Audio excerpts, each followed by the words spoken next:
دیکھیں ہم لوگ سب سے امپورٹنٹ چیز یہ چیز یاد رکھیے گا، ہم اپنے لیے نہیں آئے، ہم اپنی روٹی کپڑا مکان کے لیے نہیں آئے. ٹھیک ہے کہ مجھے مل جائے، میری اولاد کو مل جائے، میں ڈگری حاصل کر لوں، پھر میں نوکری کر لوں، پھر میں جاب کر لوں، پھر میں بچے پال لوں. ہم اس لیے تو نہیں آئے. ایسی زندگی تو جانور بھی گزارتا ہے. جانور بھی کہتا ہے بس میرے بچے کو مل جائے نا. تو ہم انسان اپنے لیے آئے ہی نہیں. وہ علامہ اقبال نے کہا تھا نا، درد دل کے واسطے پیدا کیا انسان کو، ورنہ اطاعت کے لیے کچھ کم نہ تھے کرو بیاں. تو ہمیں تو نکالا ہی اوروں کے لیے گیا، اپنے لیے تو ہم نہیں ہیں. تو زندگی کا مقصد سمجھے نا کہ کیوں ہم دنیا میں آئے ہیں. جب ہم قرآن کو سمجھیں گے نہیں، ہم قرآن سیرہ کو نہیں سمجھیں گے، ہم سنت کو نہیں سمجھیں گے، ہم کیسے اوروں کا ہاتھ پکڑ سکتے ہیں. دیکھیں قرآن بار بار سننے سے آپ کا دل نرم ہوتا ہے نا، انسانوں سے آپ کو محبت ہونے لگ جاتی ہے نا. کیونکہ جب آپ کو اللہ سے محبت ہوگی تو اللہ کے نبیوں سے بھی ہو جائے گی، نبیوں سے ہوگی تو اللہ کے بندوں سے بھی ہو جائے گی، اور جب بندوں سے ہوگی تو آپ ہر بندے کا اچھا سوچیں گے. اور جب آپ ہر بندے کا اچھا سوچنے لگیں گے اور اس کے لیے ایفرٹس کریں گے، اللہ پوری کائنات آپ کے جو ہے حق میں لگا دے گا کہ وہ پوری کائنات آپ کے لیے جو ہے پتہ نہیں کیا کیا کچھ کر رہی ہوتی ہے. یقین کریں میں جب سے اس راستے میں جو نکلی ہوں، میں جب سے اس راستے میں نکلی ہوں، اللہ نے مجھے کیا نہیں دیا. ٹھیک ہے، اور وہ صرف میں کہتی ہوں اسی راستے کی بلیسنگ ہے. یہ جو میں نے یہ مان لیا نا کہ میرے رب نے مجھے کہہ دیا کہ بھئی تم تو اوروں کے لیے نکالی گئی ہو، تم تو اپنے لیے ہو ہی نہیں. تو اپنے لیے تو جانور جیتا ہے نا، اپنے لیے انسان نہیں جیتا. تو جانوروں جیسی زندگی مت گزاریں کہ میرے بچے بس پڑھ لیں، میرے بچے بس لکھ لیں. ٹھیک ہے، تو یہ چیزیں ہوتی ہیں. تو آپ قرآن سیکھیں گے تو آپ اوروں کو سکھائیں گے نا.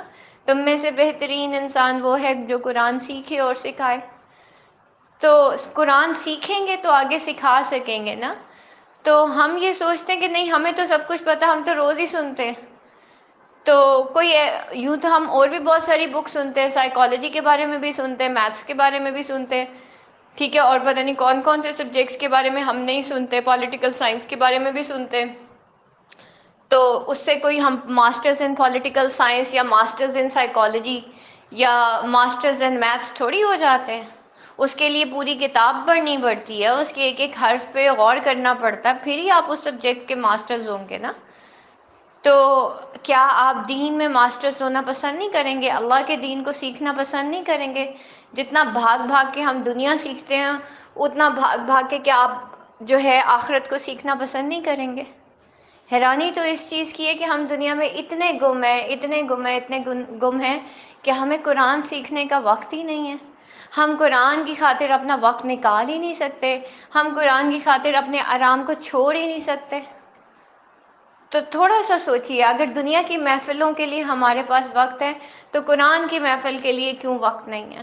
کہیں ایسا تو نہیں اللہ نے ہمارے دل پہ مہر لگا دی ہو کہ اس جگہ پہ اس گروپ کے اندر روز قرآن کلاس ہوتی ہے، لیکن دل پگھلتے ہی نہیں ہیں کہ آج ہم قرآن کلاس نہیں لے رہے. ٹھیک ہے، ہم اس گروپ میں تو ہیں لیکن ہم قرآن کلاس نہیں لے رہے. کتنے افسوس کی بات ہے. ٹھیک ہے، یعنی کہ اللہ کا کلام پڑھا جا رہا ہے لیکن ہم حاضر نہیں ہیں، ہم سننا بھی گوارا نہیں کر رہے کیونکہ ہم تو پہلے سے ہی ہدایت یافتہ ہیں.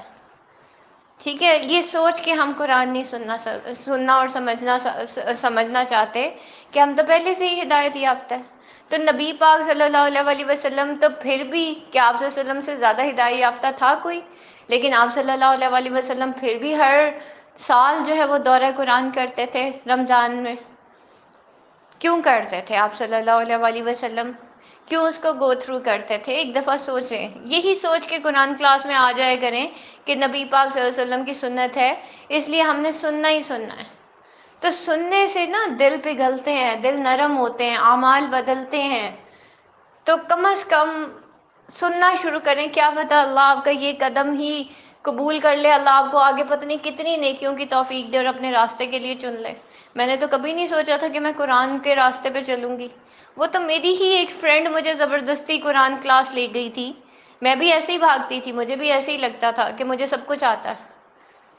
وہ تو میری فرینڈ تھی جس نے مجھے کنونس کیا تھا. میں اس کو یہی کہتی تھی دیکھو میں گھر بیٹھ کے پڑھتی تو ہوں، سنتی تو ہوں، ڈاکٹر فرحت ہاشمی کو بھی تو سن تو رہی ہوں، لیکن اصل میں صحیح سن نہیں رہی ہوتی تھی، کبھی سنتی تھی کبھی نہیں سنتی تھی، ریگولر میں نے کبھی نہیں اٹینڈ کیا تھا.